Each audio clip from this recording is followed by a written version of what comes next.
काय द्यावे त्यासे भावे उत्तराये ठेवतो हा पायी जीव थोडा सहज बोलणे हितोपदेश करोनी सायास शिकविते काय द्यावे त्यासे भावे उत्तराये ठेवतो हा पायी जीव थोडा तुका म्हणे वत्स धेनुवेचे चित्ते तुका म्हणे वत्स धेनुवेचे चित्ती तैसे मजयती सांभाळित काय द्यावे त्यासे भावे उत्तराये ठेवितो हा पायी जीव थोडा महायोग पीठे तटे भीमरत्याम वरम पुंडरीकाय यदा तुम मनिन्द्रे समागत्य तिष्ठन्ति मानंद कंदम परब्रह्मलिंगम भजे पांडुरंगम तडिद्वाससं नीलमेघावभासं रमा मंदिरम सुंदरम चित्प्रकाशम वरम दृष्टिकाय समनस्तपादम परब्रह्मलिंगम भजे पांडुरंगम आद ब्रह्मा मध्ये विष्णुनंते देव सदाशिव मूर्ते त्रे स्वरूपाय दत्तात्रेय नमस्तुते मृत्युंजय महादेवम त्राहिमां शरणागतम जन्म मृत्यु जरा व्याधि पीडितं कर्मबंधने ओम त्र्यंबकं यजाम्यहं सुगंधिं पुष्टिवर्धनम् उर्वारुकमेव बंधनात् मृत्युर्मोक्षीयमामृतभेस कमी करा नीलांजनं समभासं रविपुत्रं यमाग्रजं छाया मार्तंड संभूतं तं नमामि शनेश्वरं जयाचे केलिया स्मरण होय सकळ विद्येचे अधिकरण तेची बंधू श्री गुरुचे चरण ते नमस्कारुणी आता पांडुरंगा करो प्रथम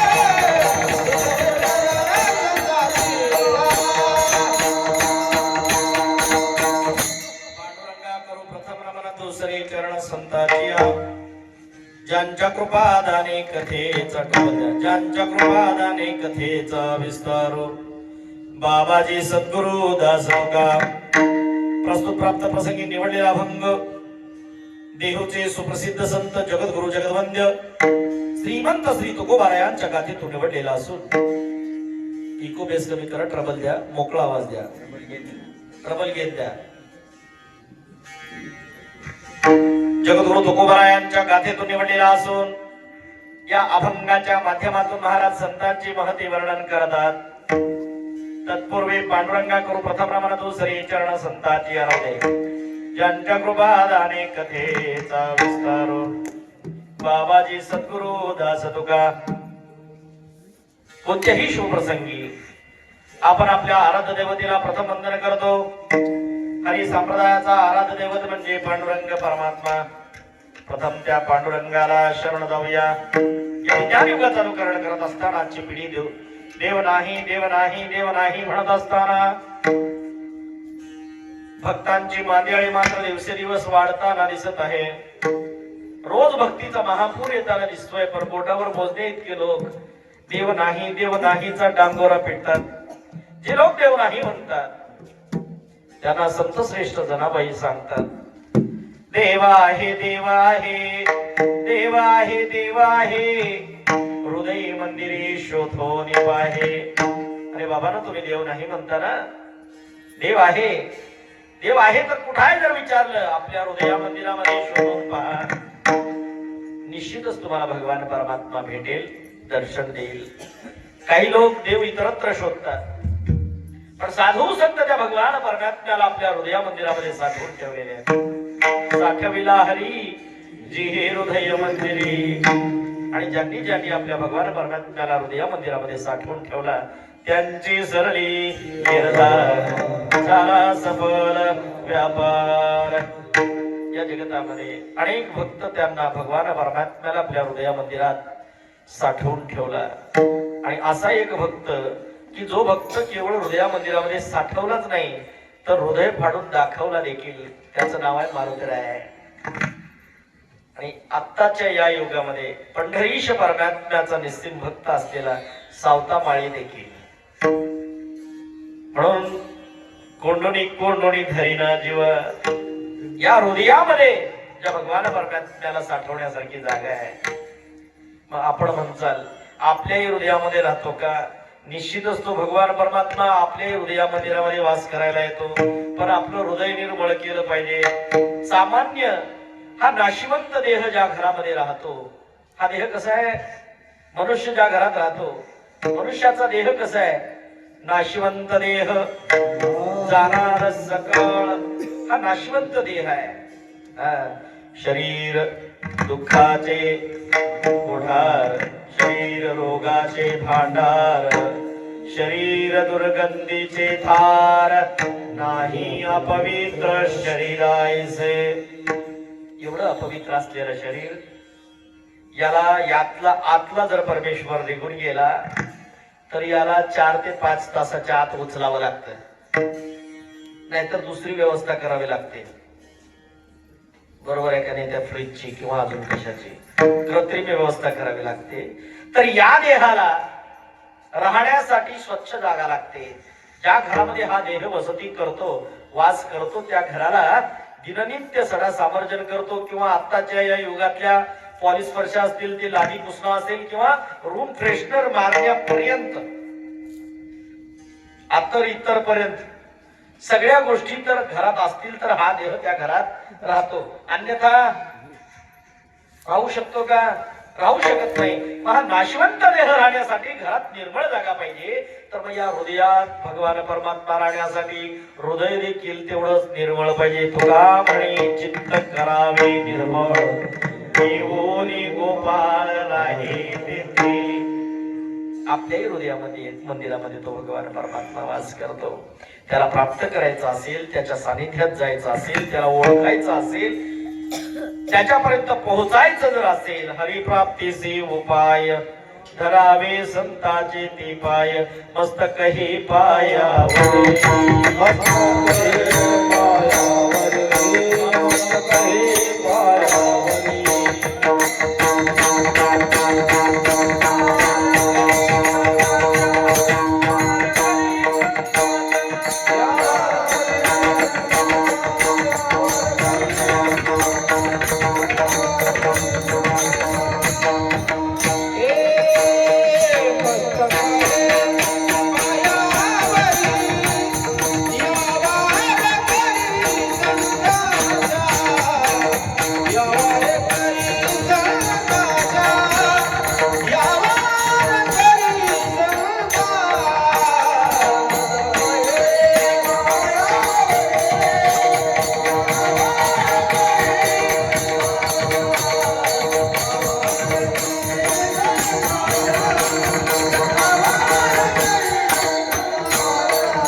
साधू संतांच्या चरणावर नतमस्तक जर ठेवलो, निश्चितच आपल्याला भगवान परमात्म्याची प्राप्ती आहे. संत दर्शनी हा लाभ जोडीला.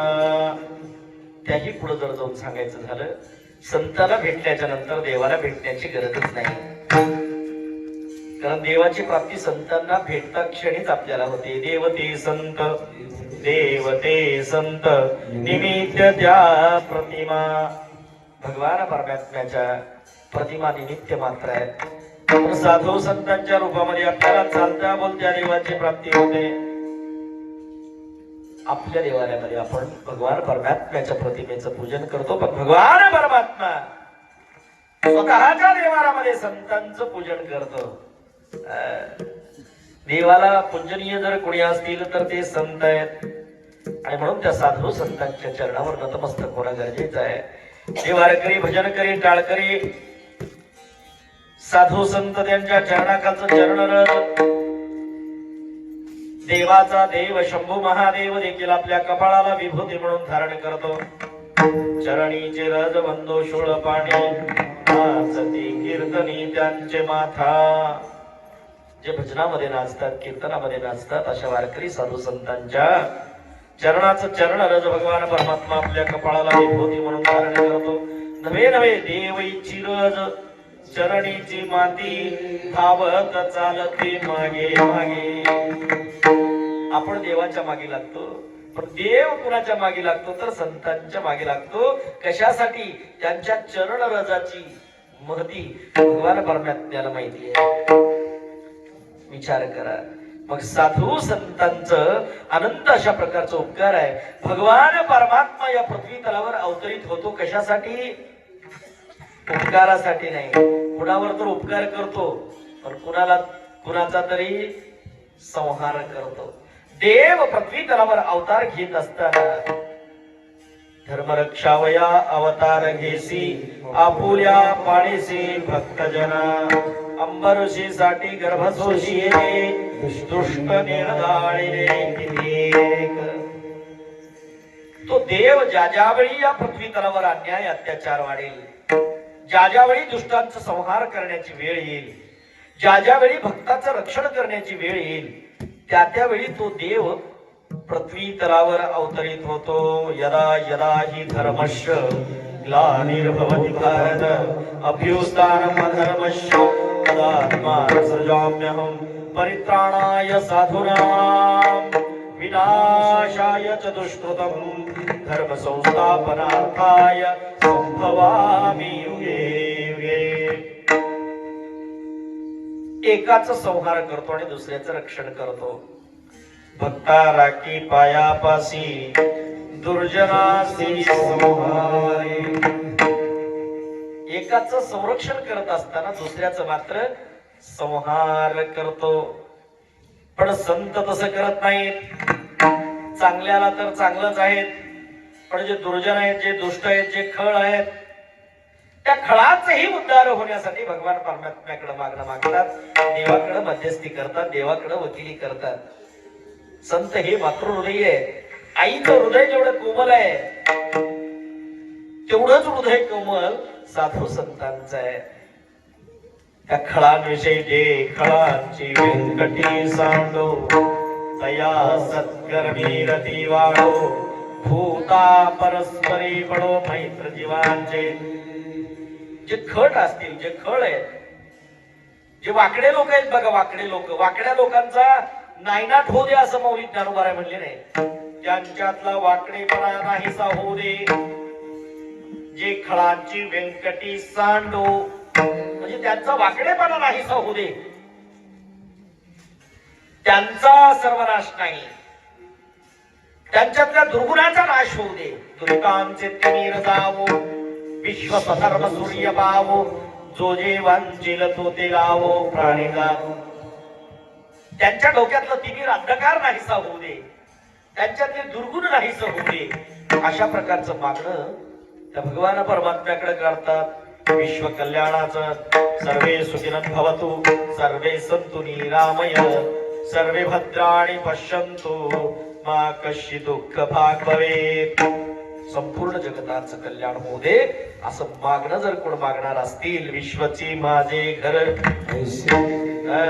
आकाश मंडप पृथ्वी आसन रमे तेथे मन क्रीडा करी. आपलं घर मर्यादित आहे, पण संतांचं वसुदैव कुटुंबकम संपूर्ण विश्व माझं घर आहे.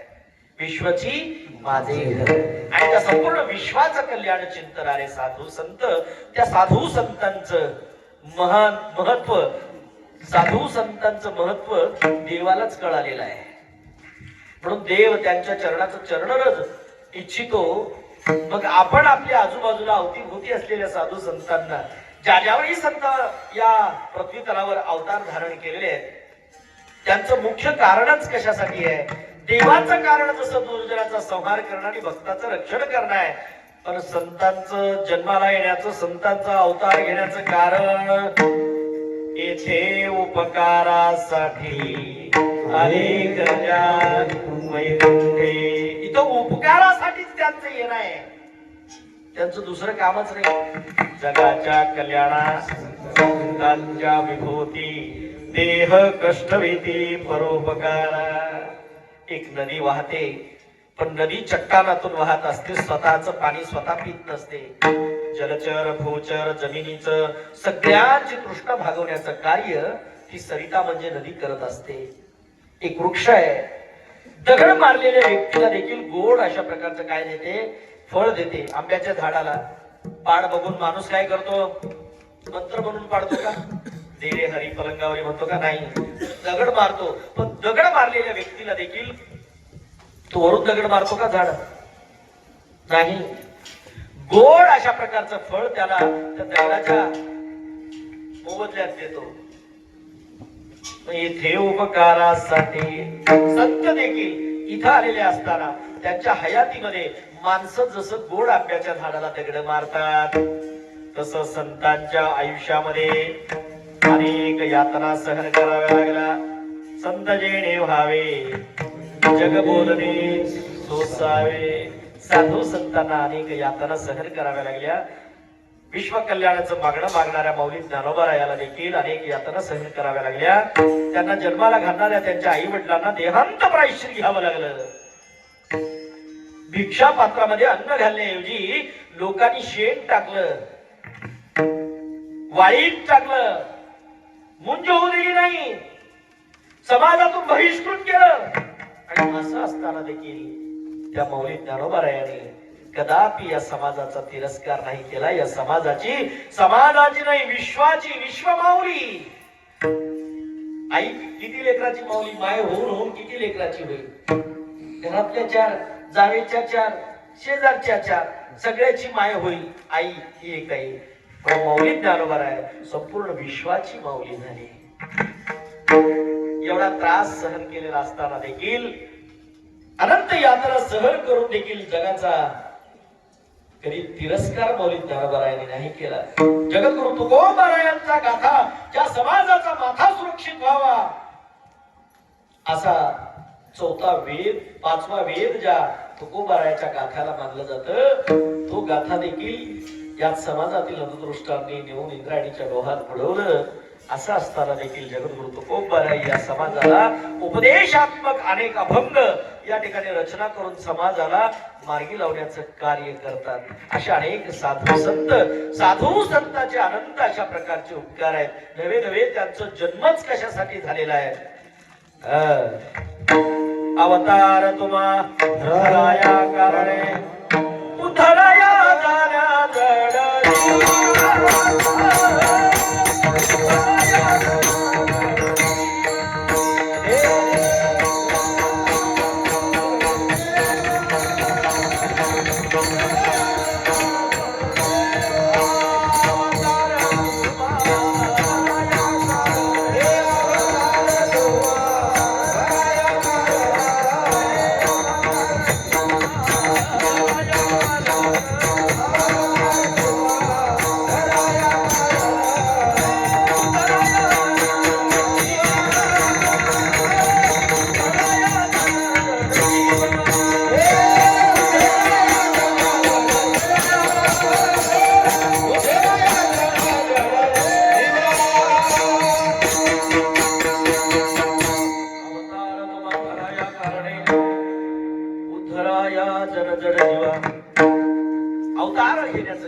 अनेक जडजीवांचा उद्धार करणं, त्यांना सन्मार्गी लावणं आणि येत असताना विशेष कर्तव्यासाठी ते आलेले आहेत. आम्ही वैकुंठवासी आलो याच कारणासी. ती उगाली ती कुठून आल्या तर आम्ही वैकुंठवासी आलो याची कारणासी. बोलिले ते ऋषी साच भावे वर्ताया. मुख्य विशेष अशा प्रकारच्या कार्यासाठी, समाजाला सन्मार्गी लावण्यासाठी, भगवान परमात्म्याची भक्ती समाजाला पटवून दाखवण्यासाठी साधू संत या ठिकाणी आलेले आहेत. हे ऋषी मुनी तपस्वी साधू संत जे बोलून गेलेले आहेत ते सर्व सत्यामध्ये उतरवण्यासाठी या ठिकाणी साधू संत अवतरित झालेले आहेत. आणि म्हणून जसं आई आहे, आईचे किती उपकार आहेत लेकरावरती सांगता येतील का? लेकराला जन्माला घातल्यापासून प्रौढ अवस्थेत येईपर्यंत आई आणि वडिलांचे उपकार सांगता येतील का? अगणित अशा प्रकारचे उपकार आहेत. जर दुसरी कोणी एक व्यक्ती जर उपकार केली, किती का मोठी व्यक्ती राहणार, लांबची व्यक्ती राहणार, गडगंज श्रीमंत व्यक्ती देखील जर कशा प्रकारचा उपकार जर केली, आपल्याकडे उपकाराची परिभाषा काय? कमी पडलेल्या वेळेमध्ये आपल्याला काहीतरी देवाणघेवाण करणे, याला आपण उपकार म्हणतो. आपल्या गरजा भागवण्याला उपकार आपण समजतो. पण गरजा भागवणं याच्या पलीकडचा उपकार जर कोणी करत असतील तर ते संत आहेत आणि आई आहेत. ते बोटावर मोजणे इतके उपकार असतात. अमुक माझ्या मुलीच्या लग्नाला फलानाने अमुक एवढे दिले म्हणून पार पडलं, आपण सरळ सांगू शकतो. होय, माझ्या मुलीच्या लग्नाला मोठा सावकार होता, ऐन वेळेला मला त्याने दिले म्हणून माझा कार्यक्रम पार पडलं. माझ्या घराला आरशीशी घालत असताना माझा भाऊ मला पैसे दिला म्हणून माझ्या घराचं छत पडू शकलं, असं बोलू शकतो ना. म्हणजे हे उपकार सांगू शकतो, कारण हे मोजके उपकार आहेत. ते उपकार कसे आहेत? मोजके, सांगण्यासाठी उपकार आहेत. पण ज्यांच्या उपकाराला सीमा नाही, ज्यांचे उपकार आपण मोजू शकत नाही, चालताना बोलताना सहजरित्या अनंत उपकार ज्यांचे होत असतात, ते म्हणजे आईचे आहेत. आईच्या नंतर जगतामध्ये सर्वात मोठं उपकार जर कोणी कुणावर केलेला असेल तर ते म्हणजे संत आहेत. केले उपकार सांगू काय, बाप न करे ऐसे माय. त्यांची भावनाच कशी आहे? आई वडिलांसारखीच आहे. तुम्ही संत माय बाप कृपावंत. कसे ते? त्यांची तुलना करत असताना, साधू संतांची तुलना करत असताना आपण त्या आई वडिलांसोबतच करतो, कारण त्यांचे उपकार जेव्हा मोजता येत नाहीत. म्हणूनच जगद्गुरु तुकोबाराय देखील अभंगाच्या पहिल्या चरणात काय सांगू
अगणित आहेत, एक उपकार नाही. तुकोबारायासारख्या तुकोबारायांना जेव्हा प्रश्न पडत असेल, तुकोबाराया एवढे आणू रेणूया थोडा तुका काशाय वडा तुकिता तुलनेसी ब्रह्म तुकासी आले म्हणून रामेश्वर चरणी मस्तक ठेवले. जगद्गुरु तुकोबाराय आकाश एवढे, ब्रह्म देखील तुकोबाराया पुढे फिका आहे. अशा तुकोबारायांना जेव्हा प्रश्न पडत असेल की साधू संतांचे उपकार अगणित असल्यामुळं काय सांगू आता, आता किती पण सांगू म्हणतो बघा आपण. रोज रोज रोज रोज जर कुणाचे अनंत अशा प्रकारचे जर उपकार आपल्याला होत असतील, सांगता जेव्हा येत नसेल तेव्हा काय सांगू हा प्रश्न आहे. म्हणजे अनेक उपकार आहेत, ते उपकार सांगता न येण्यासारखे असल्यामुळं काय सांगू आता संतांचे उपकार. मग ते उपकार कोणते? मज निरंतर जागविती, समाजाला जागृती करणं. जागविती म्हणजे काय? हळूहळू उठतात काय? उठवत नाही, झोपीचं सोंग घेऊन अज्ञानाच्या निद्रेमध्ये गाढ झोपलेल्या प्रत्येक जीवाला जागृत करण्याचं कार्य साधू संत करतात. जगजोगी जगजोगी जागो जाग बोलती, सगळ्यांना जाग करतात. नवे नवे देवाला देखील, झोपलेल्या देवाला देखील जाग करतात. उत्तिष्ठ उत्तिष्ठ गोविंदा, उत्तिष्ठ गरुडध्वजा, उत्तिष्ठ कमलाकांतम त्रैलोक्यम मंगलम कुरु. भगवंता उठा. साधू संताला देखील उठवतात. उठा जागे व्हारे आता, उठा जागे व्हारे आता.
देवाला देखील उठवतात. उठा पांडुरंगा प्रभात समयोपातला, वैष्णवांचा मेळा गरुडा पायी दाटला. त्या भगवंताला देखील उठवण्याची शक्ती जर कुणाकडे असेल, सामर्थ्य जर कुणाकडे असेल तर ते साधू संतांकडे आहे. हे उठवण्याचं झालं. पण दिननित्य आपण आपलं जीवन जगत असताना लागणाऱ्या प्रत्येक गरजा, आपण जीवन जगत असताना पावला पावलाला मार्गदर्शन करण्याचं कार्य आपल्याला जर कोणी केलेलं असेल तर ते म्हणजे संत आहेत. जसं आई आपल्या लेकराला बोट धरून चालणं शिकवते, आई आपल्या लेकराला बोलणं शिकवते, तेवढे अनंत उपकार त्या साधू संतांचे आपल्यावर आहेत. मज निरंतर जागविती. आता त्या उपकार केलेल्या प्रत्येक संतांना आपण दिलाव काय, त्याच्या फळामध्ये आपण त्याला प्रतिफल आपण त्या साधू संतांना आपण का दिलो? उपकाराची परतफेड कशाने केला आपण? उपकाराची परतफेड अपकाराने केला. प्रत्येक साधू संताला त्यांच्या जिवंत अवधीमध्ये त्यांचे अवतार कार्य करत असताना प्रत्येक जीव त्यांना त्रासच दिलेला आहे, त्रासच दिलेला आहे, कष्टच दिलेला आहे. आणि कष्ट दिलेले असताना देखील त्या साधू संतांनी कसल्याही प्रकारचा विचार न करता साधू संत जीवन जगत असताना आपल्यावरती कितीही यातना सहन करण्याची वेळ आली तरी या समाजावर उपकार करण्याचं काही सोडलेलं नाही. सरिता नदी कसं वाहण्याचं सोडली नाही. नदीला कोणी अडवलं किती काही केलं तरी त्यांना पुरून उरून मग प्रवाहित होते. ती अजून दुसरीकडे जातेच. किती तुम्ही डॅम बांधा काही करा धरणाचे दरवाजे उघडे करावे लागतात कारण त्या नदीचं कार्य पुढच्या लोकांना देखील तृष्णा भागवण्याचं आहे.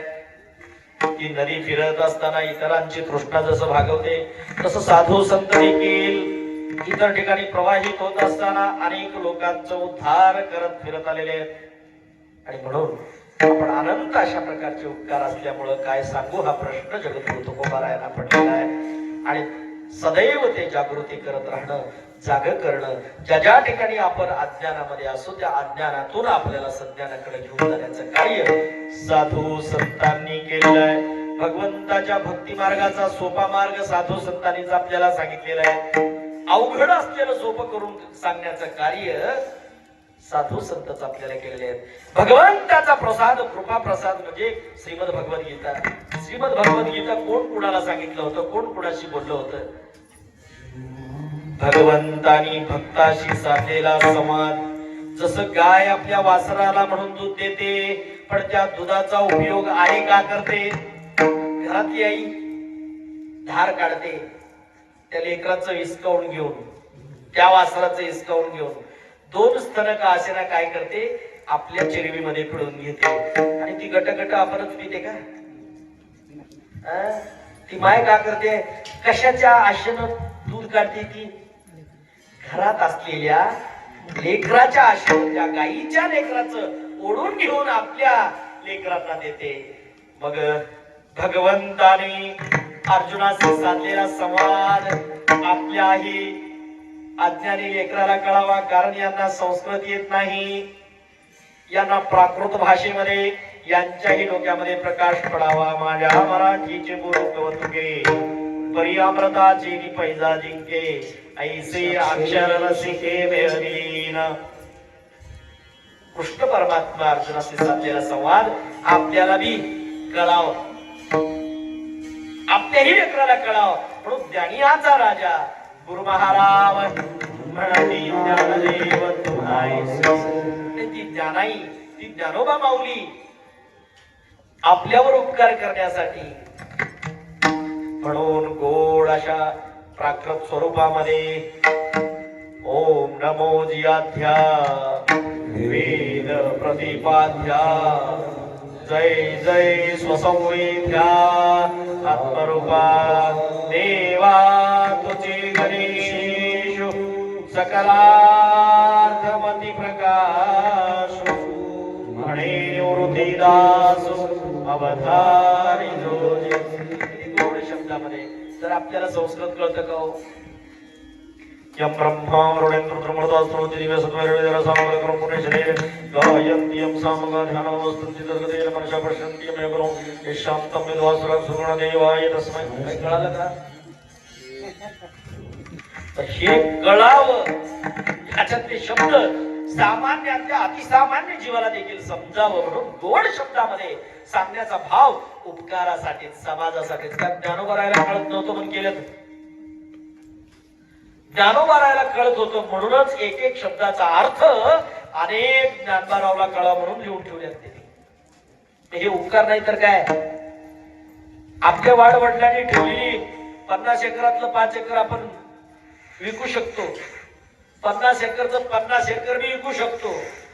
पण ज्ञानेश्वरीतले शब्द जर डोक्यात गेले एकतरी ओवी अनुभवावी आणि ती ज्ञानेश्वरीतली ओवी जर अनुभवली आणि शुद्ध भाव ठेवून जर आपण वाचलं भाव धरोनिया वाचे ज्ञानेश्वरी कृपा करी हरी दयावरी. मग भगवंताची कृपा पात्र होण्यासाठी सरळ आणि सोप्या भाषेमध्ये ज्ञानेश्वरी आपल्या हातात जर देत असतील तर हे संतांचे उपकारच आहेत की.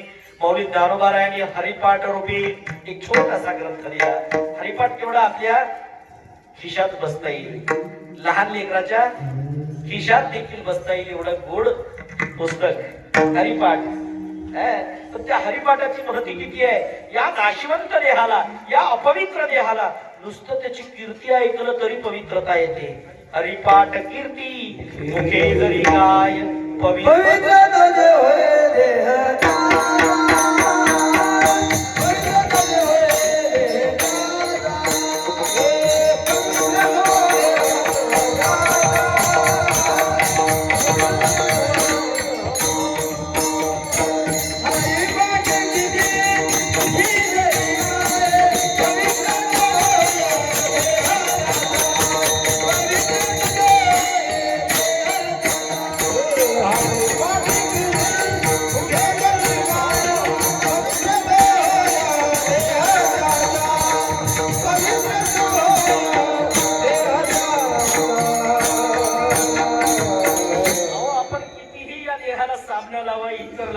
लावा काही लावा,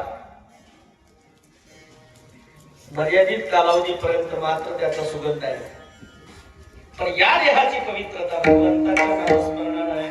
या देहाची पवित्रता भगवंत या हृदयात असेपर्यंत आहे. यातला भगवंत गेला जाईल हा जर देह भगवंत आतला भगवंत गेला, विषय संपला. आणि म्हणून आपण देखील आपल्यावरती अनंत अशा प्रकारचे उपकार त्या साधू संतांचे. उपकार म्हणजे हेच आहे, देणारा देऊन भिकारी आणि घेणारा घेऊन भिकारी. त्याला उपकार म्हणता येत नाही. जन्मजन्मापर्यंत देखील आपल्या उपयोगी पडणार ज्ञान जगताना आपल्या बरोबरच इतरांना देखील सन्मानानं जगवण्यासाठीचं मूल्य ज्ञान अंतरीच्या खुणा प्रकटून सांगण्याचं कार्य साधू संत करू शकतात, अन्यथा दुसरं कोणीही सांगू शकत नाही. म्हणून त्या संतांना आता आपण देण्यासारखं आपली ताकद तर नाही. आता नदी आहे, नदीला आपण पाणी पाजू शकतो का? हो, पाजू शकतो का? नक्कीच पाजू शकतो. पण पाजवताना नदीला पाणी कुठलं आणून पाजतो? हापशाचं. नदीत आंघोळ करत असताना त्याच गंगेचं पाणी ओंजळीमध्ये घेतो आणि तेला त्याच गंगेला अर्पण करतो. तेला तुझको अर्पण. लगेच तिथलंच गंगेतलं पाणी गंगेलाच देतो. आणि आपण देखील जर काही देण्यासारखं आपल्याकडे असेल तर त्या भगवंतानं दिलेलंच आहे. आणि त्याला सोडून जर काही ज्ञान आपल्याकडे असेल तर ते साधू संतांच्या कृपा आशीर्वादामुळे आहे. मग आता आपल्याकडे देण्यासारखं काही नसल्यामुळं जगद्गुरु तुकोबाला अभंगाच्या दुसऱ्या चरणात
भगवंताला काय म्हणजे साधू संताला काय द्यावं असा प्रश्न पडलेला आहे.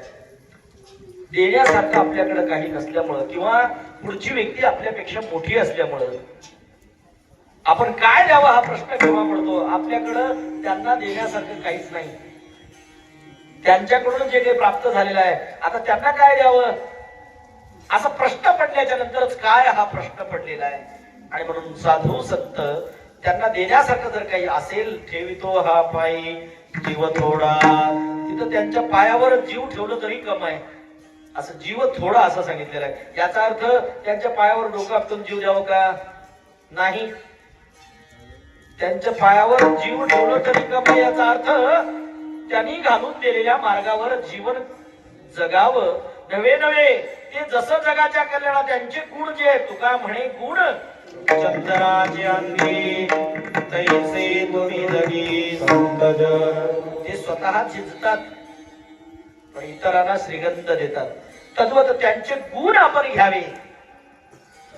त्या देणाऱ्याने देत जावे, घेणाऱ्याने घेत जावे, घेता घेता देणाऱ्याचे हातही घ्यावे.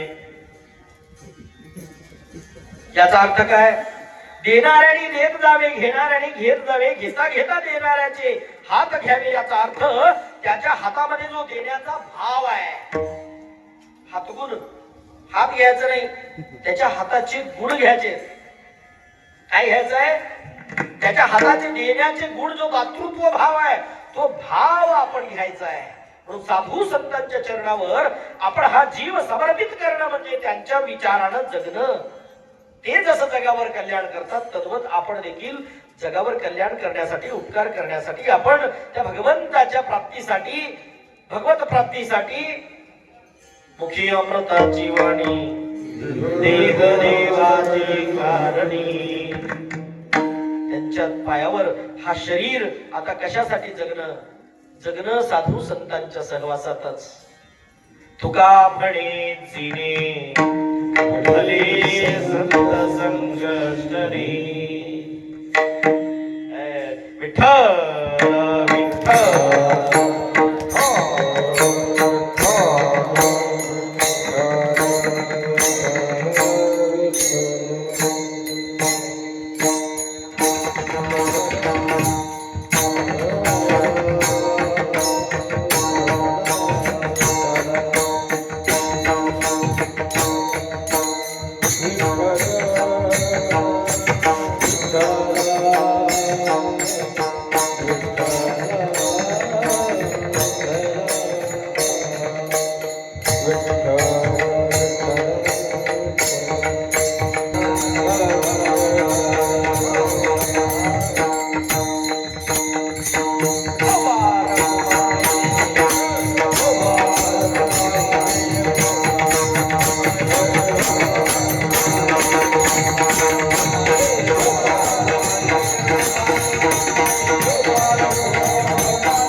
त्यांच्या विचाराचा प्रचार आणि प्रसार करणं, साधू संतांचं संत कार्य, धर्मकार्य करत राहणं हेच सर्वात मोठं कार्य आहे.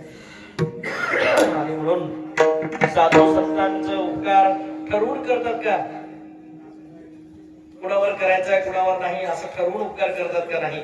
सहज चलता चलता बोलता बोलता देखील अनंत अशा प्रकारचे उपकार साधू संत करतात. अभंगाच्या ती सहज बोलणे गीता उपदेश, सहज बोलणे गीता उपदेश.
उपदेश करोनी सायास शिकविती.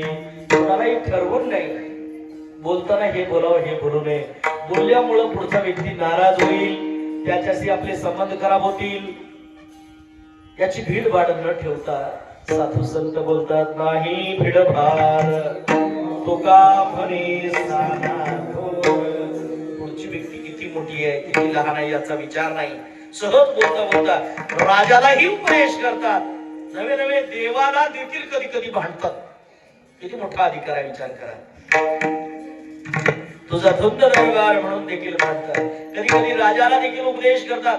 छत्रपती शिवाजी महाराज जेव्हा नजराणाच्या रूपामध्ये भेट वस्तू जगद्गुरु तुकोबारायाकडे पाठवल्या होत्या तेव्हा राजाला देखील उपदेश करतात. आम्ही ते ने सुखी म्हणा विठ्ठल विठ्ठल मुखी तुमचे येरवित्त धर देवज मृतिके समान. राजे हे सगळं सोने रुपये आम्हा मृतिके समान आहे. आमच्यासाठी दागिना जर काही असेल नवे नवे तुम्ही देखील तो दागिना धारण करा. कंठी मिरवा तुळसी व्रत करा एकादशी. किती मोठा अधिकार आहे. सहज सहज सहज सहज बोलताना ठरवून नाही. आपण कुणाला बोलत असताना पुढच्या व्यक्तीचा मान राखतो, सन्मान राखतो, नवे नवे मर्जी राखतो. बरं वाटावं असं बोलतो का खरं वाटावं असं बोलतो? बरं वाटावं असं बोलतो आपण.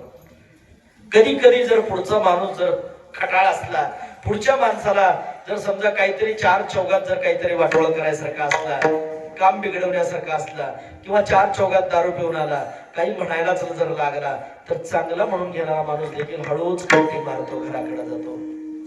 कोण नादाला लागावं का त्याच्या? मुरेकू खुदा डरे. पण बुऱ्याला संत कधी भिले नाही.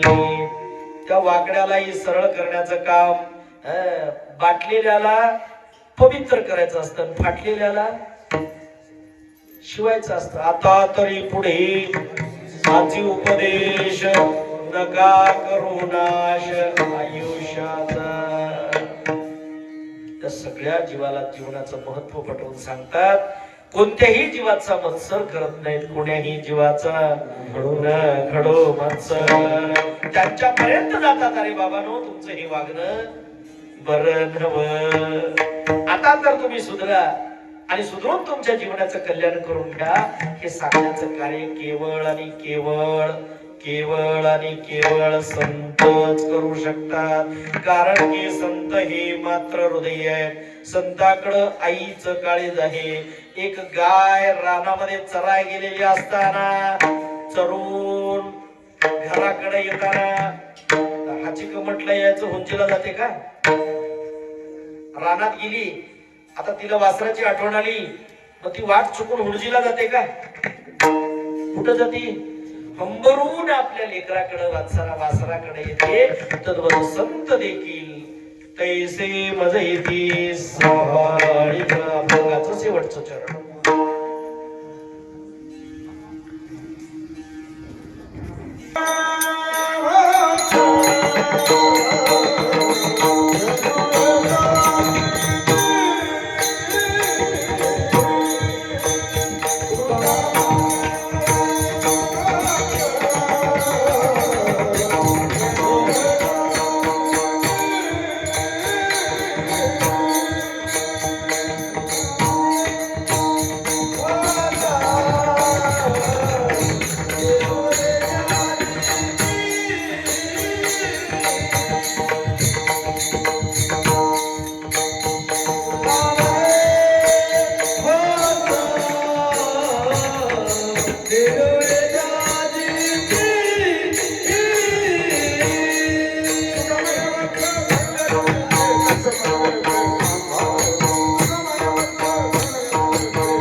म्हणे वत्स धेनुवेचे चित्ती, तुका म्हणे वत्स धेनुवेचे चित्ते, तैसे म्हणे ती सांभाळित. ती धेनू म्हणजे काय? आपल्या वासराच्या प्रती तिचा जो प्रेम भाव राहतो, लेकराला हंबरत हंबरत तिला समजण्यासाठी ती येते का तद्वत संतरूपी आई देखील या जगाच्या कल्याणासाठी, तुम्हा आम्हा सर्वांच्या कल्याणासाठी, आमच्या उपकारासाठी, आम्हाला सावरून घेण्यासाठी संतरूपी आई येते. आतापर्यंत आपण मराठी भाषेमध्ये अभंगाचा अर्थ समजून घेतलेला आहे. काही लोकांना मराठी येत नसेल कदाचित, त्यांच्यासाठी थोडा वेळ कन्नडामध्ये.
जागृती काय उत्तराई ठेवितो हा पायी जीव थोडा सहज बोलणे हितोपदेश करुणी सायास जगविते काय द्यासे भावे उत्तराई ठेवितो हा पायी जीव थोडा तुका म्हणे वत्स धेनुवेचे चित्ती तैसे मज येते सांभाळित काय द्यासे भावे उत्तराई ठेवितो हा पायी जीव थोडा.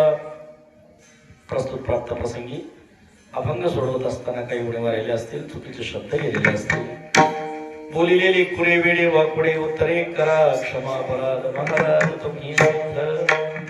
आजकालच्या या बदलत्या कालमान परिस्थितीमध्ये आज कीर्तन ऐकायचं तर सासू सुनांच्या गोष्टी, विनोदाचा प्रसंग, अतिशयोक्ती होणं समाजाच्या अपेक्षित आहे.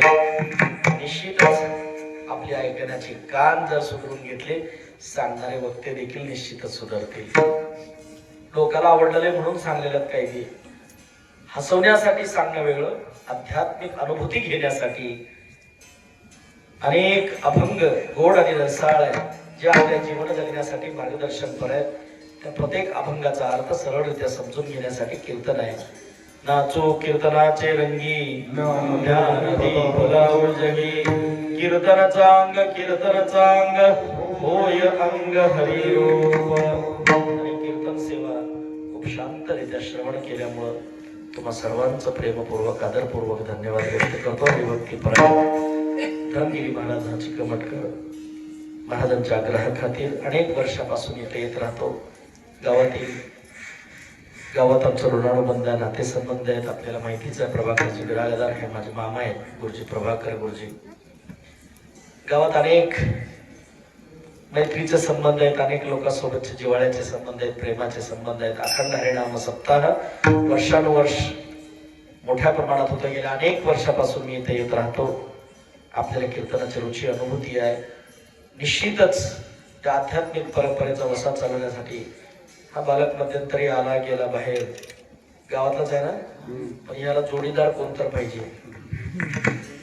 एक दोन जर ह्याच्यासारखे जोडीदार जर लागले तर पुढची पिढी भजनाची तयार होईल.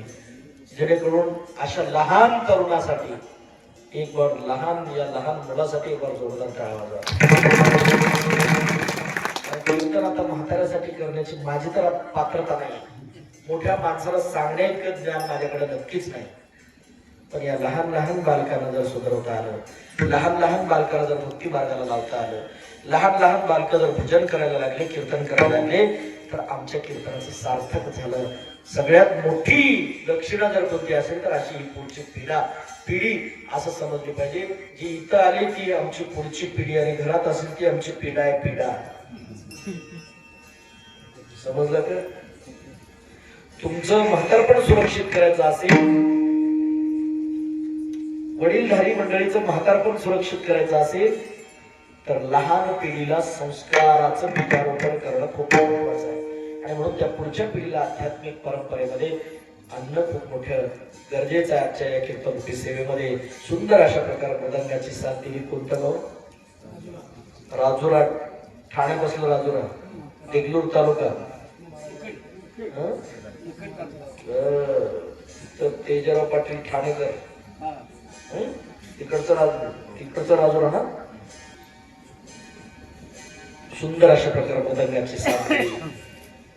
गायनाला अनेक परिस्थितीसारखे तुम्ही श्रोते मंडळी जी काही करविली तैसे केली की टकीट वाकुडे कानीट देवदानी झालेली कीर्तनरूपी सेवा सद्गुरु वैकुंठवासी परमपूज्य लालगिरी महाराज यांच्या चरणी, या गावातील ग्रामदेवत मारुतीच्या चरणी तुम्हा सर्व श्रोते बाबांच्या चरणी समर्पित करून सेवेचा पूर्ण विराम. विठ्ठल जय जय